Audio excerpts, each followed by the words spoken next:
Hey, good evening. Welcome to the Tuesday night conference call, Principal Chiropractic broadcast. Um, we got a special guest tonight. Robert Wolff is from Vernon, Texas.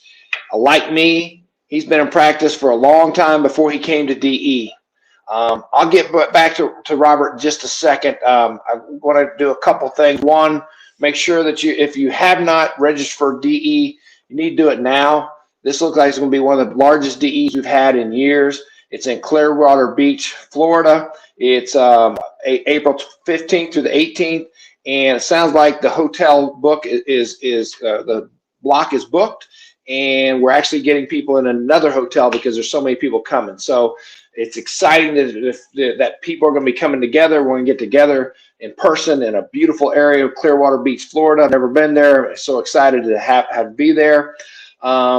Speaking of Florida, with a very heavy heart, I think most of you may know, but our dear friend Dar Zook passed today. And anybody who knows Dar or knew Dar or knows Tim knows she is rejoicing in heaven now, and she has went through a struggle for the past few years and she did it with total integrity and total love, and we celebrate that she's in heaven with God right now.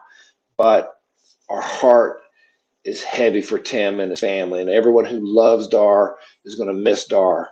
And so I want everybody to please tonight say a prayer for Tim. I reached out to him, and he's just having a hard time. And who wouldn't have a hard time after losing your loved one, your soulmate, after 30 plus years? So please, let's just take a moment to send love and light to the Zook family and anybody and everybody who loves Dar. Just take a second to send your love and your light.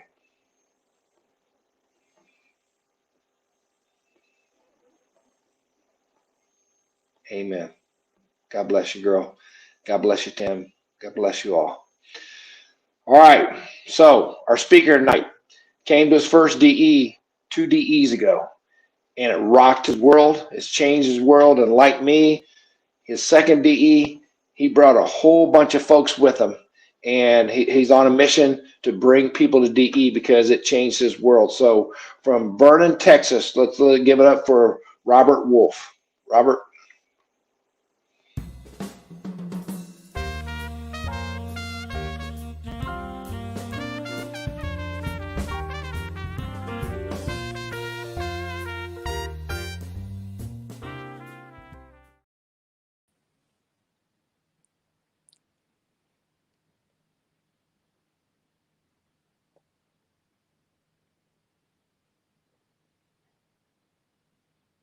Are we on?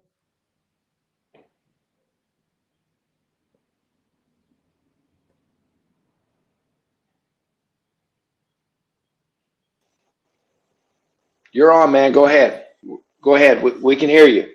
Okay. I just want to know if I was on or not. Okay. So I've been in practice 35 years. I live in Vernon, Texas. It's west of Dallas by 3 hours. I live in a small country town of 11,000 people. A lot of ranches around here. I treat a lot of true cowboys. Love what I do, and DE's changed my life, and we'll talk more about that. Andy, did you want to say anything to me? Ask me some questions, or you want me to shoot off my hip? You know what? Why don't you shoot off your hip, and at the end we'll have a question and answer deal. Okay? Go ahead. Just tell us your story. Tell us a little about you and your family, because when we first met, we went to dinner with your wife, and in the second D, you came in and you brought your son, who's a chiropractor. You let everybody know you're a second generation chiropractor. Now the third generation starting. So you just go ahead and tell your story. At the end, you and I will have a back and forth. Okay? That'll be great. So my journey began when I was graduated from high school. I went to St. Gregory's, which was a Catholic school, graduated there 2 years with an associate degree. and didn't know what I wanted to do. So I went to Oklahoma State, didn't like it. So I dropped out of there and went to work for Brown and Root, and thought I wanted to be a construction engineer. And toward the end, I quit there after working there for about 8 months and enrolled at Cameron University and liked chemistry. So I decided I'd be a chemical engineer.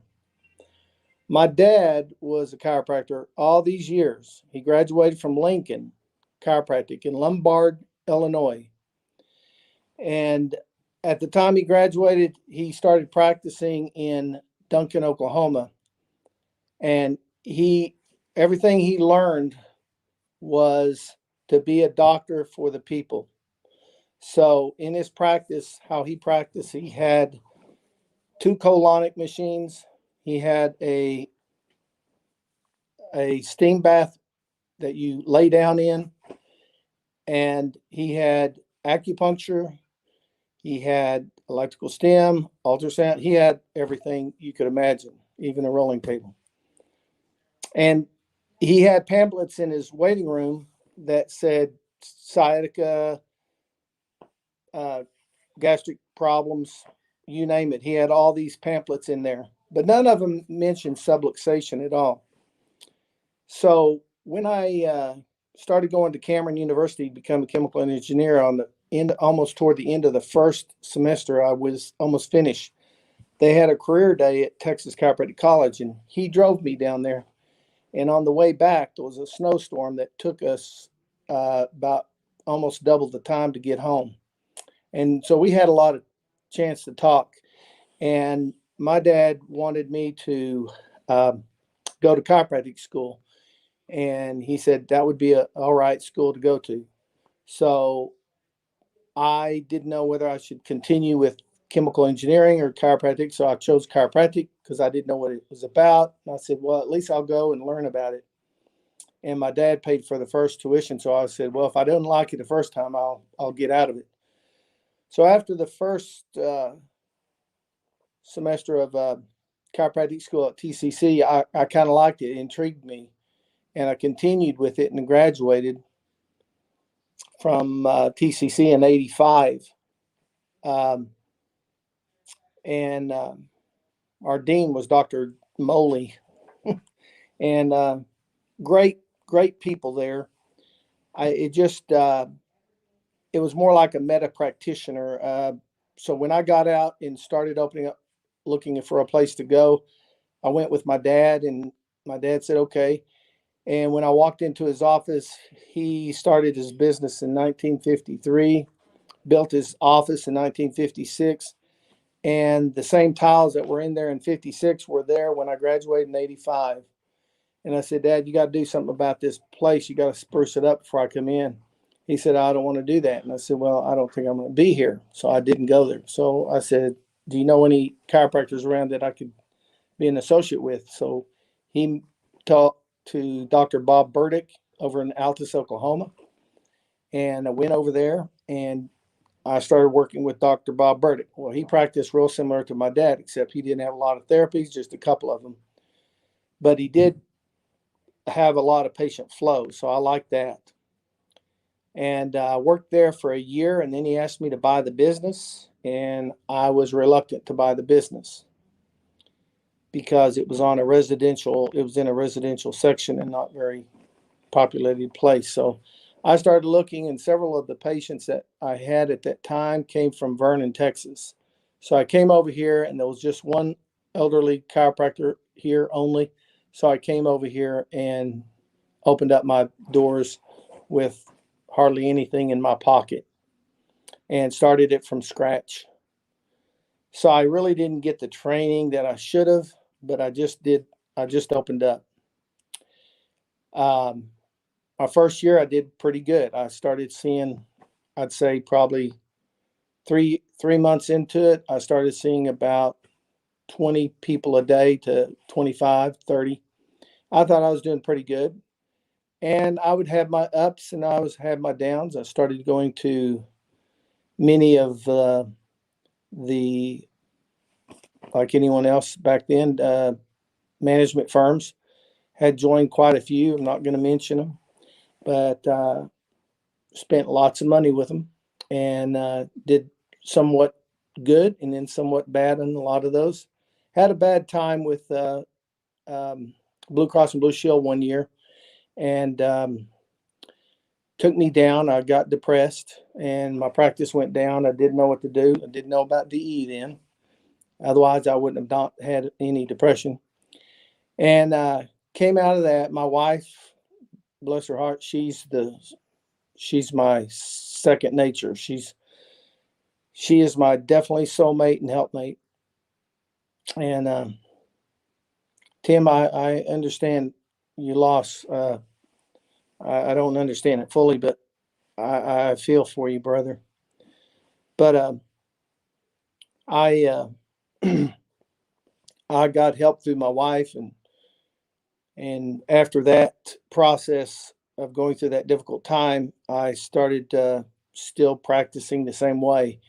I had all these pamphlets, the same as my dad. I was practicing just identical to him. I kept on going, and I just wasn't happy. I wanted to get out of chiropractic several times. And what really sparked an igniting switch in me was started hearing talks on the internet, and some Sigfus and Reggie Gold, and that really turned me around wanting to know more about it. And then I came across DE and said I have to go to that DE, and went in October of last year. And what a what a change! Everything that I would go to before a seminar, they were always trying to sell you something. And I hear that even to this day from other chiropractors. I don't want to go to another seminar because they're going to sell me something. But I want to tell you that DE does not sell anything. It comes from the gracious of your heart to give for a good cause, from the abundance that you get from serving the people, and it'll come. My practice has grown and stayed up, and my enthusiasm and success is a result from DE and the Band of Brothers. I listen to it every morning at 6 o'clock. It's great. Uh, I highly recommend the Band of Brothers, listening to that, getting your day started off knowing that you got Christ within you and that he's working through you from above down, inside out, and you're changing people's lives, and knowing that you're speaking health and well-being to them, and when they leave, you just reassuring them that they'll get better. And since I've been doing this, my patients have been getting better. Well, my son, he started chiropractic school some 3 years ago, 3.5. He graduates here in another about 3-4 months from now, and he's done extremely well. He's at Parker, and I took him to the DE in January of this year, and he really enjoyed being there. At first, he was skeptical. He's an analytical person. He When he graduated from high school, I said, "You want to go to chiropractic school?" Not really. So he got his engineering degree from DeVry, and then he went to work for Texas Instruments for about 5 months. And then he went to the Air Force and enlisted. Instead of being the officer's training, he wanted to go from the bottom up to see what it was like. And he enlisted there for 4 years and started working for NSA and had security clearances. And then he left there after 4 years and went to St. Edward's in Austin, got his MBA. And as soon as he got his MBA, he came here to live with me and talk to me about chiropractic. And he wanted to join. So I said, "Well, join if you want to." So he started going to Parker College of Chiropractic, and he's done quite well. I'm proud of him. I told him my struggles in school, and he can relate to it at this point in his life of the struggles. And but he sees light at the end of the tunnel. So I'm hoping and praying that he's going to attend DE and stay attending DE. And he's going to see me as a stepping stone for that, because I'll be going to every DE conference so he can belong to DE himself and his family. And I just love DE of what it's done for me. I continually want to give to DE. I've got the students interested at Parker to do some seminars there for adjusting classes. So I will do that. But my premise is to tell the students to attend DE. So with that, I hope to send some DE students from Parker to DE to let them know that there's people out there that want to help them. And I just love being a part of this great movement, and I hope it continues, and I hope it strengthens. That's what I do. Yeah. So I just love what I do. I teach subluxation. I tell them that what causes it, and the best remedy is to keep your nervous system open at all times so you can express your life potential, and tell them about that mental stress causes 90% of your problems, and 8% is from physical, and 2% is from chemical. And I continually go to seminars to learn my technique. I just came back from a seminar this past weekend with Chase Dias. Hello, Chase. And we were at TRC in Dallas with Jay Holder teaching it. It was a good seminar. I liked it. We should get Jay Holder to come talk to DE sometime. He's 84. Good, great man. But Andy, you got any questions?